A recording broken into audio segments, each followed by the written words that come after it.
초보자는 어떤 속도로 뛰는 게 가장 좋나요? 아, 달리다 옆구리 아프면 어떡하죠? 부상 방지에 가장 좋은 게 뭘까요?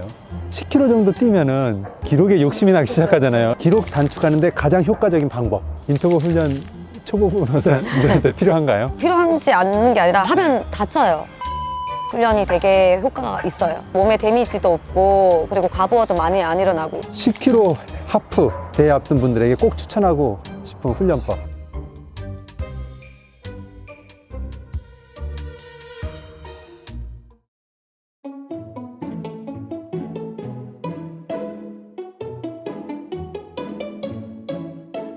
안녕하세요. 션과 함께 션입니다. 네, 날씨가 너무 좋아졌어요. 너무 포근하고요.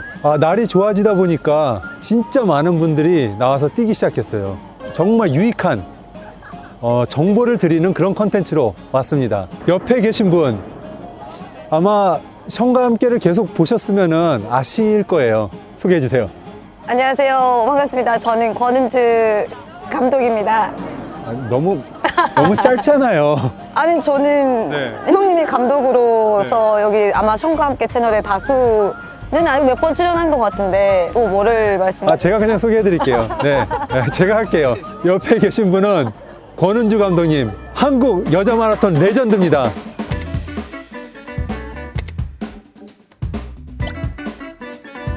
두 시간 26분 12초 기록을 갖고 있고요. 무려 21년 동안 깨지지 않던 기록이에요. 감독님을 모신 이유는 이제 이렇게 많은 분들이 뛰고 있는데 초보 러너분들은 모르시는 것들이 너무 많아요. 감독님에게 그런 어떤 궁금증에 대해서 답변을 오늘 좀 들어보려고 네. 모셨습니다. 네, 알겠습니다. 5km 미만 뛰는 초보자의 질문입니다. 네. 초보자는 어떤 속도로 뛰는 게 가장 좋나요? 사실 초보자들에게 페이스를 말하기는 그렇고 1, 2km도 뛰기 힘드실 것 같아요. 네. 그래서 먼저 걷기부터 하기를 추천을 드려요. 지속 가능한 30분, 1시간에 대한 운동 시간을 확보해 두고 1km를 걷다가 살짝 뛰어볼까 하면서 1km나 500m를 뛰어보고 걷다가 뛰다가 나중에는 뛰다가 걷다가 해서 뛰는 거를 좀 더 늘려가서 5km를 만드시면 되는데 아마 그 과정이 그렇게 길게 걸리지는 않으실 거예요. 그때 옛날에 하셨던 거 생각나시죠? 아주 바로 뛰었어요. 저는 10km. 근데 처음부터 10km를 뛰어갖고 이렇게 뛰시는 분들도 계시는데 진짜 처음 초보를 위해서 얘기를 하는 거니까 아마 1, 2km 뛰다가 걷다가 그렇게 되면은 제가 생각했을 때 2주 정도면 5km 뛸 수 있는 체력이 만들어질 거예요. 키로수를 정하고 뛰는 게 낫나요? 아니면 시간으로 정해놓고 뛰는 게 나을까요? 처음에는 시간이요. 시간. 7330 아시죠? 7330? 숫자인데? 일주일에 3번 30분. 기본으로 유산소 운동을 30분 지속하면 좋다 해서 그 30분에 걷는 거, 뛰는 거 혼합해서 하다가 나중에는 30분을 쭉 뛰게 된다고 하면은 그렇게 뛰시는 분들은 아마 한 3km, 4km 정도 30분이면 뛸 수 있는 체력이 길러질 거예요. 페이스에 연연할 필요가 없네요. 어떤 페이스를 정해놓고 뛴다고는 못해요. 그렇게 하라고 하면 못 뛰어요. 그래서 숨이 이제 심박이 조금 올라오는 정도로 뛴다는 느낌? 이걸 또 그래도 페이스로 알려주세요 한다면은 한 8분? 7분 30초에서 8분? 초보자들이 가장 많이 하는 실수는 무엇일까요? 주위에 막 한강을 나가고 있으면 많은 사람들이 뛰고 있잖아요. 저조차도 뛰고 있으면 저를 추월해서 막 가세요. 그래서 저는 저의 페이스대로 가거든요. 그러다가 어느 순간 보면 잡히는 거예요. 그럼 또 그분이 막 뛰어가지고 그렇게 막 하시거든요. 그런 실수를 안 하는 게 좋아요. 그냥 본인의 페이스로 가면 되는데 다른 사람 빨리 뛴다고 내가 빨리 뛰어야 돼. 맞아요. 이런 거는 안 되는 것 같아요. 남을 따라하려고, 따라 이기려고 하는 것보다 본인 페이스 잘 지키고. 제가 대회에서 몇 번 그러다가 앞에 보이는 사람 잡으려다가 터진 적이 몇 번 있습니다. 처음에는 적어도 뭐 한 달 정도 해서 꾸준히 좀 기본 체력을 만들어 놓고 그 다음에 속도를 욕심을 내야지 시작하자마자 나 생각보다 나한테 달리기 유전자가 있었고 소질이 있었네 라고 하시는 분들이 꽤 많거든요. 본인의 실력을 너무 과대평가하지 말아라 라고 얘기는 하고 싶어요. 근데 되게 조금 안타깝기도 해요. 왜냐면 그러다가 부상 올 수 있으니까. 공복 러닝이 좋나요? 아니면은 식사 후 러닝이 좋나요? 다이어트를 위해서는 네. 공복 공복 러닝이 좋고, 지금 말씀하신 공복 러닝은 사실 17시간, 15시간, 12시간 이 정도의 공복이에요. 이 둘 중에는 목표가 조금은 달라요. 공복 러닝은 다이어트, 체지방 감소에 좋고, 식사 후에 진행하는 거는 실력 향상, 좀 더 강한 트레이닝을 할 수 있는 그 몸 상태가 될 수 있으니까. 그리고 이 식사 후도 한 2시간 정도 지나고, 밥 먹고 바로 하는 거는 그걸 말씀하시는 건 아니시잖아요. 저는 한 30분 뒤에 뛰면 되겠지. 뭐 아, 우리가 이제 소화를 하려고 위 안에서도 혈류가 모이고, 달리기를 또 하면 혈류가 심장으로 몰렸다가 이렇게 전 몸으로 퍼져나가잖아요. 그러면 이중으로 힘들기도 하고, 그러니까 효율성이 떨어져요. 그래서 실제로 대회 때도 마라톤 풀코스는 3시간 전에 먹으라고 해요. 뭐 사실 이 소화력에 따라서 경기력을 해칠 수가 있거든요. 그렇게 조금 바꿔서 진행을 하시면 될 것 같아요. 새벽 러닝이 좋나요? 아니면 저녁 러닝이 좋을까요? 그거는 사실 시간이에요. 아침에 운동을 하고 하루의 일과를 시작하시는 게 괜찮으신 분들은 아침 러닝이 좋고, 아침잠이 너무 많고 일어나는 것 자체가 너무 힘들고, 퇴근 후에 저녁에 러닝을 하는 거지. 그래서 저는 너무 늦게 하는 거는 추천은 안 드려요. 수면의 질도 좋아야 되는데, 자기 전에 너무 강한 트레이닝을 했을 때는 우리 심장에 부하도 많이 가고, 그게 다시 원상태로 돌아가기까지 꽤 시간이 걸리기 때문에 잠자기 전에 강한 트레이닝 하는 거는 저는 추천을 드리지는 않아요. 강한 트레이닝이랑 인터벌 트레이닝 같은 심박 막 네. 최대 심박까지 올라가고 하는 그런. 이것도 이번 질문도 정말 많은 분들 초보 러너들이 궁금해하실 거예요. 달리다 옆구리 아프면 어떡하죠? 그니까 우리 PD님처럼 30분 전에 밥 먹고 뛰면은 옆구리 되게 아플 거예요. 그쵸, 아프죠. 이게 식사 후에 바로 뛰었을 때 옆구리가 아플 수도 있고, 자기가 뛰는 호흡이 바로 횡격막 쪽으로 가서 이 압력이 들어가면서 호흡이 거칠어지고 호흡이 잘 안 돼가지고 아플 수도 있어요. 팽창돼가지고. 그때는 걸어야 돼요. 이 옆구리 결리는 거는 계속 뛰고 있으면 풀어지지도 않아요. 멈췄다가 풀어지고 나오면 다시 천천히 예열해서 다시 원래 페이스를 찾는 거를 추천을 드려요. 5km, 10km 기록 단축하는데 가장 효과적인 방법. 10km 정도 뛰면은 기록에 욕심이 나기 시작하잖아요. 예. 사실 모든 훈련에서 실력이 향상되는 거는 꾸준함이에요. 처음에 운동을 시작을 하면은 이곳저곳 아프게 되잖아요. 안 뛰다가 뛰니까 이 발목도 조금 아팠다가 무릎도 아팠다가 막 온몸이 돌아다니면서 아픈다고 하는데, 그 시기가 지나고 나면은 지속적인 러닝을 할 수 있는 상태가 되는데, 거기서 조금 한 단계 올라가서 이 모든 부분이 베이스가 다 만들어지고 난 다음에 인터벌 트레이닝이라든가 뭐 힐 트레이닝이라든가 그런 고강도의 트레이닝을 하면 기록이 좋아지는 거죠. 뭐 빨리 달리는 것보다 계속 지속적으로 꾸준히 해야 이제 네. 되는 거네요. 네, 느리게 뛰면 빨라진다. 너무 좋은 이야기예요. 느리게 뛰면 빨라진다. 예. 저는 맨날 빨리만 뛰어갖고 더 이상 빨라지지 않고 있습니다. 거리를 늘리려면 어떻게 해야 되나요? 똑같은 것 같아요. 이게 꾸준하게 훈련을 지속할 수 있는 체력을 만드는 게 좋고, 네. 그리고 무작정 10km를 뛰어야 되니까 8km 뛰어야 되고 9km 뛰어야 된다는 생각이 아니라, 7분으로 어느 날 7km를 뛰었어요.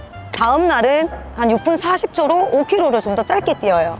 그러면 벌써 12km가 누적됐잖아요. 그러고 난 다음에 또 다음날 가령 그때는 10km까지 뛰어보는 거예요. 이 7분 페이스로. 내가 12km 누적시켰다고 해서 더 빨리 뛰는 게 아니라 느린 페이스로 좀 더 긴 거리를 가보는 거예요. 거리에 대해서 짧게 길게 가는 거, 페이스에 대해서 강하게 약하게 가는 거, 이거를 되풀이 하다가 보면 자연스럽게 거리도 늘어가요. 이게 러너들에게 한 달에 누적거리, 1년에 몇 킬로 뛰었느냐가 지금 되게 많이 그들 안에서도 무조건 많이라고 있거든요. 결국에는 꾸준히 하면서 쉬지 않고 그 누적거리를 채워야 되는 게 포인트인 거죠. 만일에 일주일에 30킬로를 뛰었어. 일주일 쉬고 그 다음에 뭐 40km 뛰었어. 그렇게 해서 한 달에 200km를 만들었을 때와 일주일에 3-4번씩 꾸준하게 짧게라도 만드는 30km는 분명히 차이가 있는 거죠.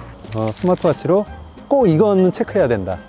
시계가 주는 거기에 기본을 모든 걸 다 체크할 필요는 있는데, 저는 거기에서 심박수, 심박수. 네, 페이스는 조금 체크를 해야 될 것 같아요. 다음날 훈련을 할 때의 조금의 기준이라던가 아니면 참고를 할 수 있는 거죠.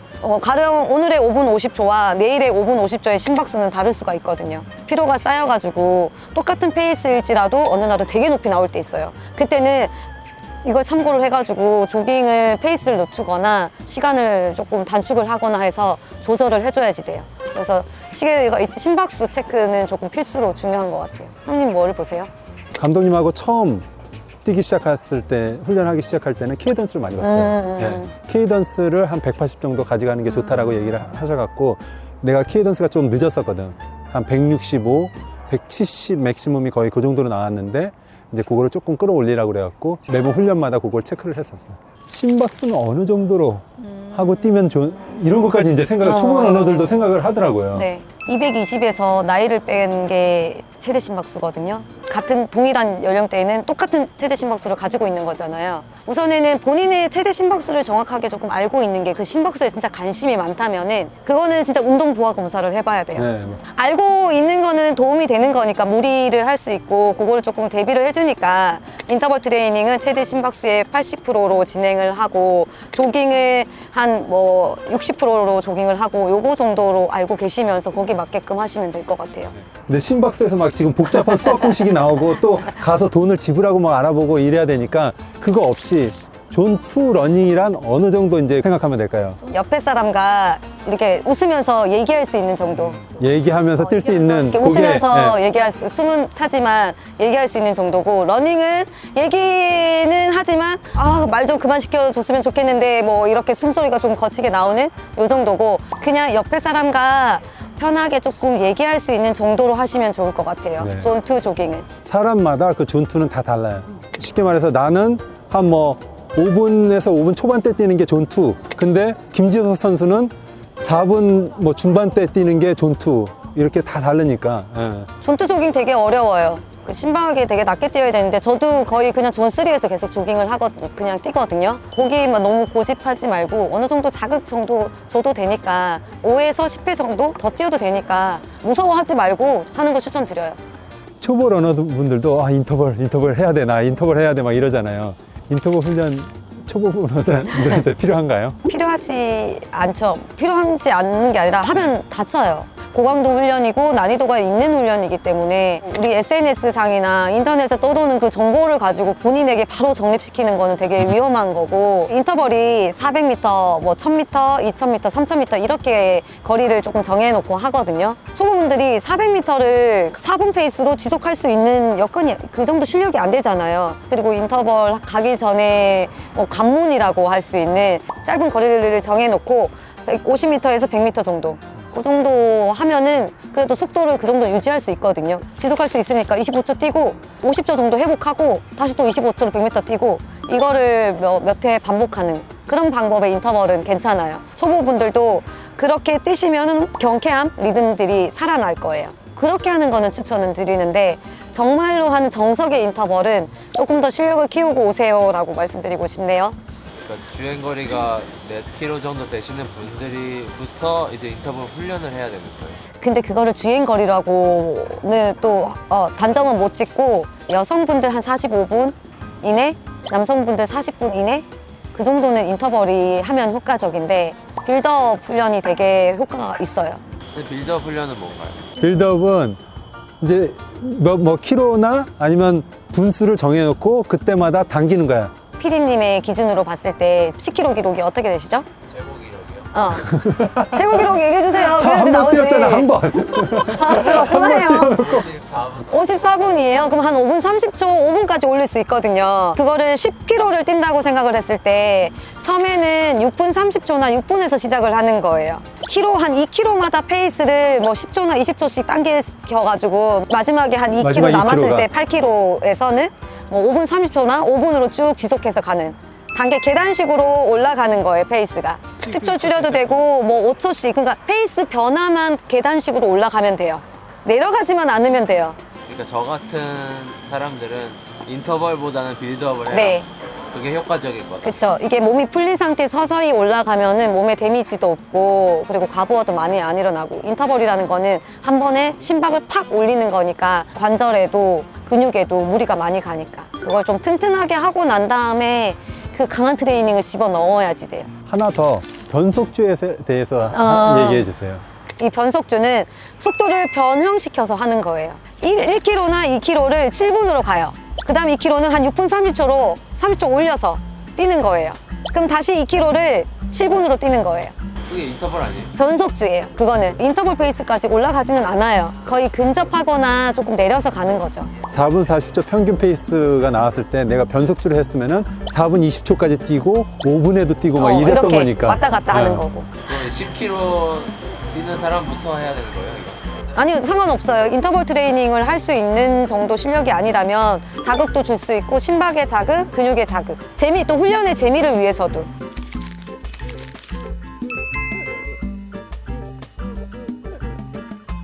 십 km 하프 대회 앞둔 분들에게 꼭 추천하고 싶은 훈련법. 10km를 다 안 뛰어봐도 돼요.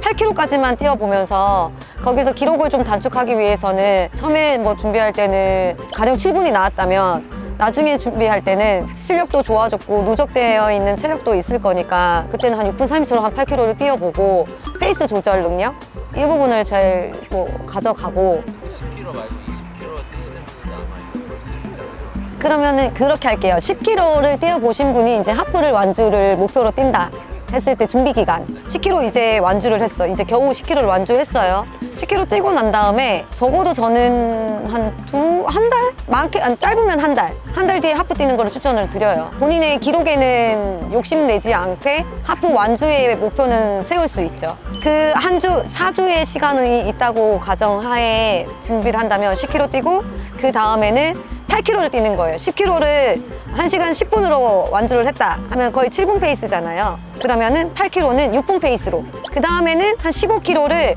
한 7분이나 7분 30초 페이스로 뛰어보는 거, 15km를. 그러면 8에서 15로 넘어갈 때는 그 느려지는 거, 페이스. 며칠 해야 돼요? 그건 한 2, 3일 텀으로 가도 돼요. 그러니까 15km를 뛰었죠. 그게 이제 한 주예요. 2주차는 10km를 7분 페이스보다 6분 30초로 뛰어보는 거예요. 좀 빠르게. 그 다음에는 그러면 20km를 뛰어보는 거예요. 아주 느리게. 그냥 완주에 20km를 내가 그냥 쉬지 않고 뛴다는 느낌으로만. 그러고 나서 나머지 2주는 그냥 가볍게 조깅만 뭐 40분, 50분이나 뭐 7km, 8km만 하고 하프 뛸 수 있어요. 달리기 할 때 제일 마음 아픈 게 부상이잖아요. 부상 방지에 가장 좋은 게 뭘까요? 부상 방지의 제일 가장 좋은 방법은 내 몸을 사랑하자.